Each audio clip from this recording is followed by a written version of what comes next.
Thank you so much, Dr. Sengel and Dr. Simone for your presentation. And as per usual with the nonprofit world, we are running late. Kind of goes with the territory. We always serve hummus and we always are late. I've been doing this a long time. It is my privilege now to introduce our 2022 award winners. You gonna do the video first? Okay, fantastic. So I will, sorry, I saved it on my phone, and here we go. Fantastic. The first award that we are presenting today is called the Bruce Vento Hope Award. Bruce Vento was a 12-term congressman.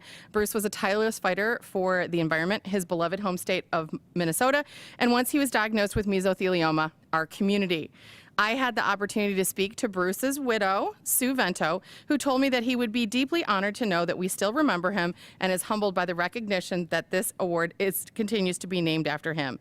She went on to say that he would be delighted to know that we are still working together to bring hope and answers to everyone affected by this terrible disease.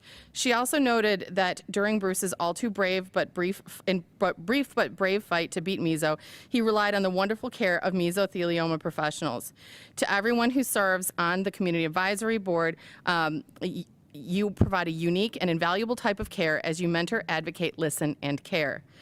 We lose too many too soon to this terrible disease. We are inspired by all of you who show up every day to raise money for transformational research, who mentor newly diagnosed patients, and who hold up our bereaved during their hardest days.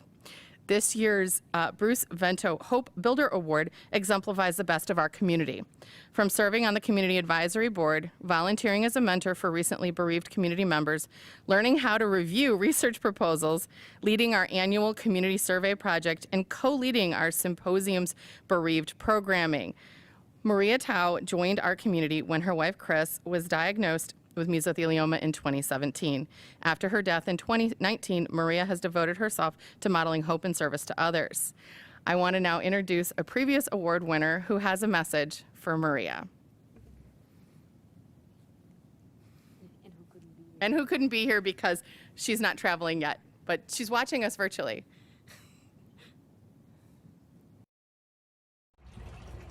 Hello. My name is Heather Bond St. James, and I am a 16-year mesothelioma survivor. I am also the 2021 recipient of the Bruce Vento Hope Builder Award. It is my honor to come to you today from my patio to introduce to you the 2022 recipient of the Bruce Vento Hope Builder Award, Maria Towe. Maria came to the foundation when her wife Chris was diagnosed with mesothelioma in 2017. Ever since then, and upon her wife's passing in 2019, Maria has lent her time and numerous talents to the foundation's work.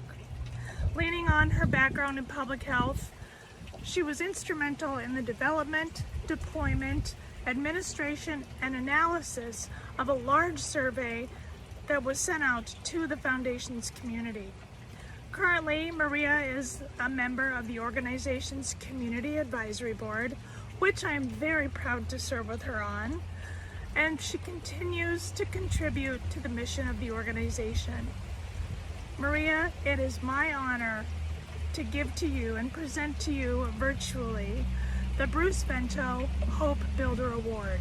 You've done so much for our community, and I am so proud to know you. Thank you, and congratulations. Thank you. Let you go ahead, it's on. Okay, maybe I can get through this. Thank you, Heather. I wish I could see your face right now. So thank you very much. I'm truly honored to receive this award. Over the past few years, I've done a lot of thinking about hope, and Brene Brown actually defines hope as a function of struggle, and that we develop hope not during the easy and comfortable times, but through adversity and discomfort, which I think actually really sums it up well for someone in my experience having to think about hope.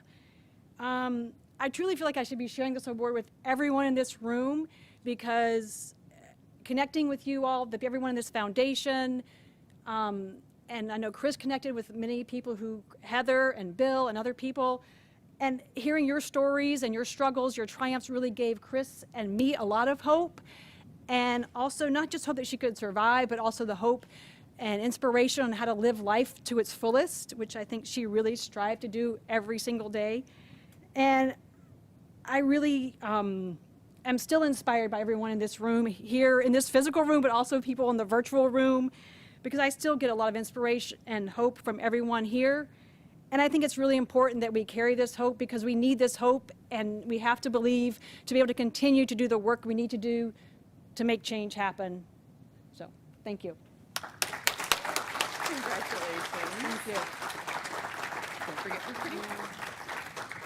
Will you take this down?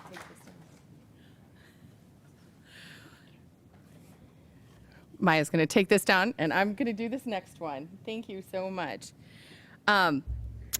Today, it is my honor to virtually present this year's Klaus Brauch Award, which recognizes an engaged and exemplary individual who invests time and talent to advance the Foundation's mission. This year's award recipient is Rich Mosca. Many of you know the Mosca family. It's Rich and Laura. They're a duo. They even share an email address. They are the backbone of the foundation. Rich was diagnosed with meso in 2008. He, along with his wife Laura, became instantly involved in the foundation's work, and he served on the board, and he's helped with numerous projects, and he served as a peer mentor for so many folks in our community. Several years ago, Rich became involved as a representative for the foundation to the Department of Defense's grant funding program called CDMRP. To our patient community, that doesn't necessarily mean all that much, but this is where there are big bucks to invest in research. And Rich not only represents us along with other meso patients from our community, but he also turned around and he wrote the protocol for our peer review for the foundation's grant. So he is our guiding light when it comes to the mesothelioma grant making process and working toward finding better treatments and a cure.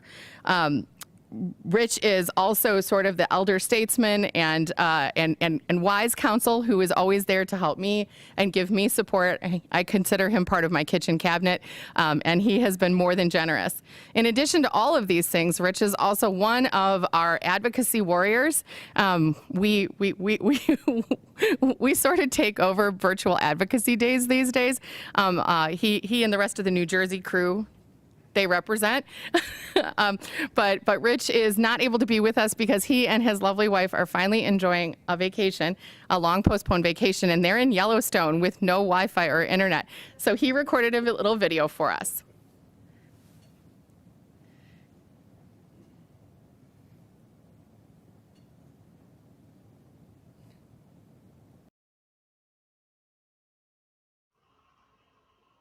Good afternoon, everyone. It is truly an honor that the staff and board of directors at the Meso Foundation, headed up by Julie Powers and Dr. Marjorie Zordera, have nominated me for the Klaus Brauch Above and Beyond Award.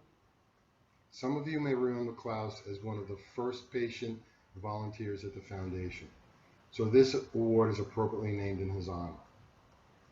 15 years ago, I was diagnosed with peritoneal mesothelioma. I've worn many hats for the foundation over those years, but in more recent years, I've settled in as a patient advocate, reviewing research grant proposals for the congressionally directed medical research program or for the foundation itself. Over that period of time, the foundation has funded close to $11 million in seed grant proposals. The results of some of those grants have gone on to receive additional funding to advance that research. Research was and still is the key to long-term survival. Looking at your morning topics today, I couldn't help but notice some of the key words that we used in describing those sessions. Multimodal therapies, immunotherapy, tumor microenvironment, genetics, checkpoint inhibitors. 15 years ago, these items were on the drawing board at best. But the breakthroughs in these new therapies is directly related to the research that is funded by the foundation and other organizations. Are we there yet? Absolutely not. Are we going to get there? I believe so. Why do I believe that? Well, look at your speaker list today. Look at the members of the Science Advisory Board for this foundation. Every one of those doctors and researchers has dedicated their careers to finding better therapies and possibly cures. With that said, in honor of all of my meso brothers and sisters who have fought the valiant fight over the years, who are currently fighting that fight, I humbly accept the Klaus Brauch Above and Beyond Award from the Meso Foundation. Thank you and enjoy your lunch.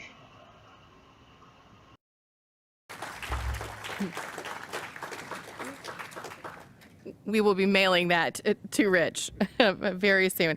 I'd like to invite Dr. Pikert to come forward and help me with this next presentation. I am actually going to turn the mic over, but this year's Pioneer Award recognizes individuals who are pioneering scientific advances in mesothelioma research and treatment. And so now Dr. Pikert, who is the head of our Science Advisory Board and acting also as a surrogate for Dr. Zotterer, who wasn't able to be with us today. Dr. Pikert. Yeah, thank you very much. First of all, it's an honor for me to be here, and it's also a great honor to actually present this very prestigious award to Dr. Hedy Kindler, who really exemplifies what this award is all about. It's pioneering in the space of mesothelioma, and she's actually dedicated her career for a very long time, over many years, to actually find new treatments and advance treatment options for patients with mesothelioma. She actually is a professor at the University of Chicago here, where she leads the multidisciplinary mesothelioma team. And in this capacity has actually led many clinical trials and has established herself as an excellent translational investigator. I think I counted over 100 publications that are related to mesothelioma alone. And most recently, she's actually advanced immunotherapy into the clinical practice for mesothelioma. She's been crucial to that. So with that, I really would like Hedy to come up here and present this award to you. You really are a pioneer of mesothelioma.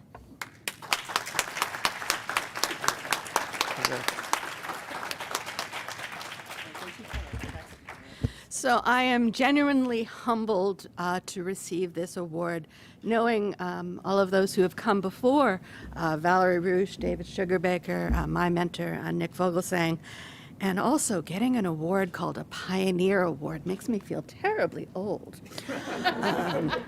But I could not have done this without my amazing team at the University of Chicago, some of whom are here today, Berkeley Opelecki, Girta Paroga, Monica Malik, Kieran Traga, and many more who are back home at the university. And of course, to all of the patients who I have enjoyed taking care of over the years. It's really been a wonderful partnership. I remember my very first Mesothelioma Foundation meeting. It was in Chicago. We had a party at the Contemporary Art Museum. Remember my very first grant that I received from the Mesothelioma Foundation that helped launch some of our early work in VEGF inhibitors. And so I'm very grateful to the foundation for helping get me started and keeping me going and keeping our patients going. So thank you very much. Again, I'm very humbled by this. Here's your box. Thank you, Dr. Kindler. Okay, friends, I know everyone wants to go to lunch, but I'm going to take a personal moment of privilege as the executive director and leader of this motley crew. I have some thank yous to make today before we go and eat. I promise, fast, 2 minutes tops. Maya's over here timing me. First and foremost, I want to say a personal thank you to Jessica Blackford-Clayton, who was instrumental in helping us find venues for this event. She's a member of our board, a former member of our community advisory board, a patient, survivor, and warrior, mother of the two cutest little boys I have ever seen, and who personally drove around to make sure everything would work for everyone. She didn't explain to me the lower and upper thing, but we got here anyway. So I want to say thank you to Jessica, and I have a little thank you gift for you. Thank you, Jessica.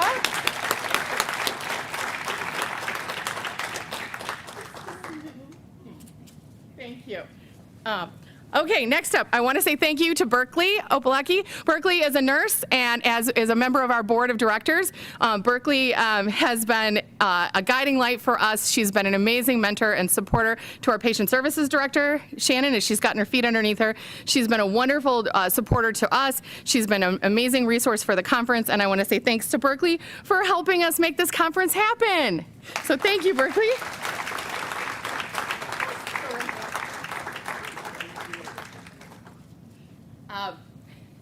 Next up, I want to say thank you to Dr. Amy Siston, who's out in the hallway hiding. Dr. Siston jumped in and she helped out, and she's leading our bereaved community today in a really facilitated and kind and uplifting way. Bringing hope and support and comfort to folks as they're navigating bereavement. And I want to say thank you so much to Dr. Siston for being with us. We have a little gift for you if you want to come up. And thank you, Dr. Siston.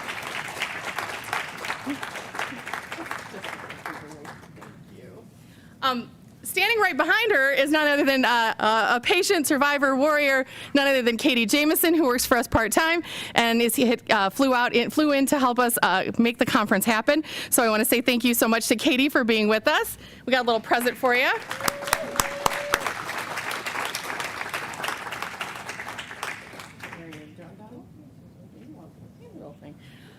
I told him he couldn't go sit down yet, so I want to say thank you also to Dr. Pikert for stepping up, stepping in, leaning in, whatever we say these days.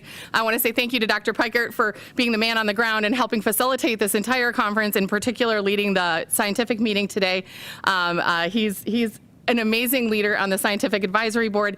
He wrangles all of the research grant process, helps us manage all of those grantees, and has been a wonderful thought partner and supporter. And he explains the multisyllabic words to me in 2 syllables. So I've been able to learn an awful lot about mesothelioma thanks to his support. So thank you, Dr. Pikert.